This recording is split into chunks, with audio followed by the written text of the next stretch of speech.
Hello and welcome to Dropoly for the iPhone and iPod Touch. In this video we'll be showing you the tutorial screens and explain how to play the game basically. So you select the tutorial screens by tapping on the question mark that you find on the uppermost right corner of the main menu screen. If you tap on it, just like I did, you'll find that you'll have 5 screens that explain you the most basic actions. The first one is movement.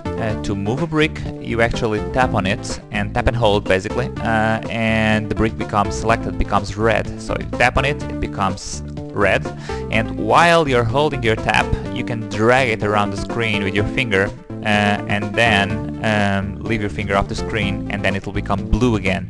So that's basic movement and allows you to put a brick from its original starting place to any other place on screen. Rotation. Well, you can rotate on any of the 3 axes available to you. To rotate, you will use the handler balls that we have defined around each piece. So around each piece you have these small shiny balls that allow you to drag and perform rotations on any of the 4 directions, so up, down, left, right. To actually rotate alongside the screen plane, you tap on one of these handlers and then drag the tap down, for example, and the piece will rotate. In this case will rotate to the right and will accompany your finger basically. To rotate on the y-axis, this is one of the 2 axes to which you can drag a tap against a piece. To rotate on the y-axis, you pretty much do the same thing. You take one handler and then you rotate it and drag it against the brick, and the brick will rotate pretty much like you see here, so in this case downwards. You can also rotate on the x-axis.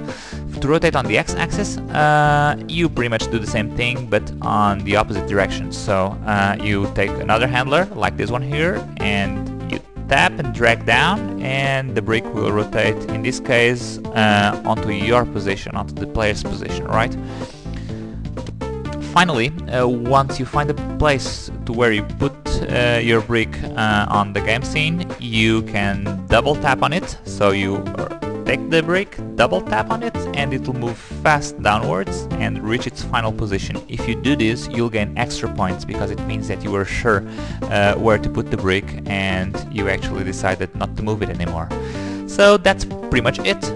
This is the main options that you can use to play the game, and it's only fair that I show you the credits page and specify that most of the programming and design were done by Andres with the help of 2 other guys, Hugo Pinto and Antonio Lourinho, and the music is used with authorization from Thor Bernard Gossen, which made the music for a very famous Tetris clone for the Amiga in the 80s, which was Tetris. Thank you so much for listening and see you in another video. Bye bye.